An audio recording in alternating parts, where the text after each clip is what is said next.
Bonjour à tous, j'ai le plaisir de vous retrouver pour une nouvelle vidéo qui va être sur le thème du maquillage principalement et surtout sur le thème du maquillage pour Halloween. J'ai décidé de faire une petite vidéo où pour le coup je vais vous partager un petit peu mes façons de faire, même si c'est pas quelque chose que je fais très régulièrement, mais voilà, un petit peu mes inspirations du moment et tout ça.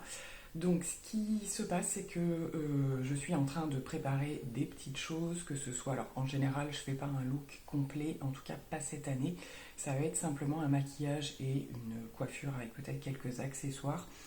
Donc ce que je vous propose, c'est dans un premier temps de voir quels produits je vais utiliser pour faire la base, donc ça va être plutôt un maquillage avec un teint assez classique, et ensuite vers quoi je me dirige pour faire quelque chose d'un petit peu plus élaboré.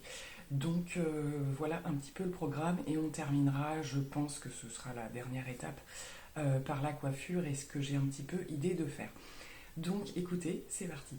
Alors au niveau du teint, j'ai déjà appliqué voilà, mes crèmes, etc. J'ai mis la base Revlon comme d'habitude. Je pense que je vais utiliser le Good Apple de KVD, sachant que de toute façon le teint va être massacré, j'allais dire. Donc on procède au teint comme je fais d'habitude. Donc pour le coup, j'applique celui-ci. L'anti-cerne, je pense pas que ce soit nécessaire non plus. Et voilà, je vous retrouve au fur et à mesure des étapes. Pour le fond de teint Good Apple, je vais pas y aller de main morte parce que voilà, on est sur un maquillage un petit peu festif, on va dire. Donc je vais quand même faire un teint bien marqué.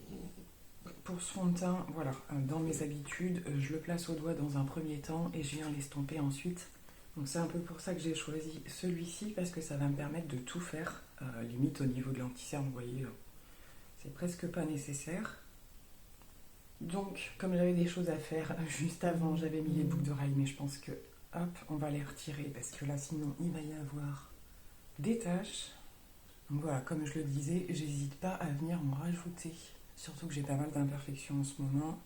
Même s'il y a des parties qui seront recouvertes, ça fait rien. Ce qu'il va surtout falloir, c'est bien le fixer. En termes de poudre, je vais prendre la Pitch Perfect de chez Too Faced qui, elle, voilà, va vraiment bien fixer.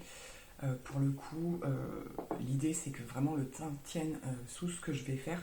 Donc même si c'est une poudre qui parfois a tendance à un petit peu me marquer, là, il n'y a pas de souci, ce ne sera pas gênant.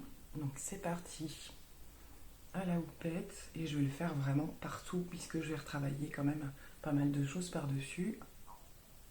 Alors au niveau du make-up des yeux, je pense que je vais jongler entre deux palettes. J'ai sorti la Natasha Denona, la mini Xénon, qui est comme ceci, qui a déjà été pas mal utilisée. Je l'utilise beaucoup pour les smoky, mais les choses très intenses et tout ça, parce que ça fonctionne très bien. Et j'ai également sorti la Martine Cosmetics dans les trois petits trios, là, le coffret des trois palettes, parce que voilà, au niveau des fards lumineux et tout ça, il y a des reflets un petit peu différents que la Natasha Denona, qui n'en a qu'un métallique pour le coup et qui est gris.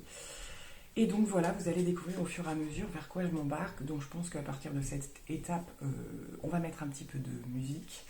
Et voilà, je m'arrêterai peut-être pour parler de certains produits au fur et à mesure.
refait une pause avec vous, arrivé à ce stade, on est très très loin du compte. Mais ça s'oriente à peu près vers ce que je voulais. Donc vous voyez un petit peu on est sur le thème des entre guillemets vikings, voilà, guerrières, etc. Avec quelques écorchures. Donc j'attends qu'elles sèchent en fait pour peaufiner les matières, etc.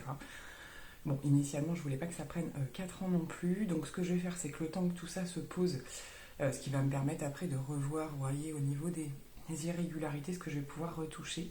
Je vais aller faire la coiffure et là on va bien rigoler puisque alors j'ai pas acheté grand chose, mais mon idée c'était donc de repartir sur le thème viking et tout, donc le devant avec plutôt des tresses, et j'ai acheté une laque noire, donc histoire de voir une fois que les cheveux seront bien plaqués, etc., si je peux en plus de la laque que je mets habituellement mettre une pointe de noir, histoire de voir si ça fait un gros changement. Donc c'est parti, je m'attaque à la coiffure. Bon, alors j'ai fait quelques tresses du coup, et donc je vais tout de suite faire le test. C'est la première fois que je fais ça, de la laque noire. Donc brillant a priori, donc ça c'était Jiffy, ouais, c'était Jiffy. Donc écoutez, bien on va tenter. Alors bon, l'idée c'est que ça fasse juste voilà, autour du maquillage, et que je vais pas chercher forcément à aller jusque derrière, mais que ça fasse le job au niveau du résultat. Donc c'est parti, crash test de la fameuse laque.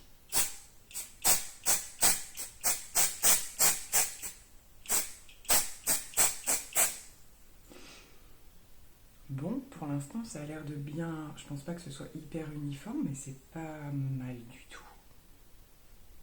C'est original, hein. Ça évite, cette année c'était l'alternative pour ne pas poser de perruques ou d'autres accessoires. Alors évidemment, vous voyez en direct ce qui est en train de se passer, mais je vais le laisser. Je vais le laisser parce que pour le coup ça risque de faire un petit peu plus, encore un peu plus trash. Est-ce que forcément avec ma base claire je suis obligée d'en mettre pas mal. Alors la transformation est quand même assez intéressante, je dois dire. J'ai pas la moindre idée de comment ça va pouvoir se retirer. Est-ce qu'avec juste un shampoing ça va le faire?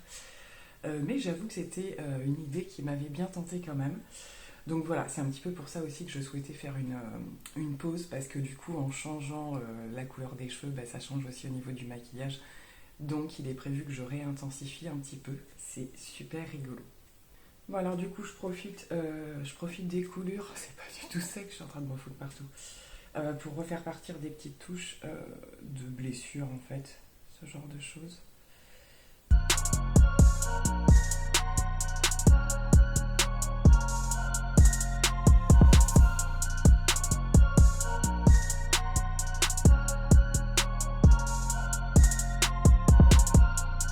Bon, je pense qu'arrivé à ce stade, on peut dire que c'est quasiment terminé. Il y aura peut-être des petites retouches parce que tout n'est pas tout à fait sec. Je vais voir si j'accessoirise un tout petit peu. Au niveau des cheveux, ouais, ça transfère encore vachement, hein. De toute façon, voilà, ça va être le temps de finir la vidéo, faire quelques photos. Et on va aller retirer tout ça ensuite. Voilà, je cherchais un petit peu des petites choses à voir au niveau du haut des cheveux, je sais pas trop encore. Écoutez, je vous garde la surprise pour la fin, le look final. Et donc voilà, franchement, du coup, j'ai pas eu besoin d'énormément de produits quand même dans l'ensemble. Au niveau des lèvres, j'ai fait quelque chose de très nude, puisque tout se centre quand même sur le reste du visage. Donc voilà, j'espère que cette petite vidéo maquillage qui sort un petit peu de l'ordinaire, c'est rien de le dire, vous aura plu. Je vous laisse avec d'autres images donc, et le look final, et je vous dis à très bientôt pour une nouvelle vidéo. Bye.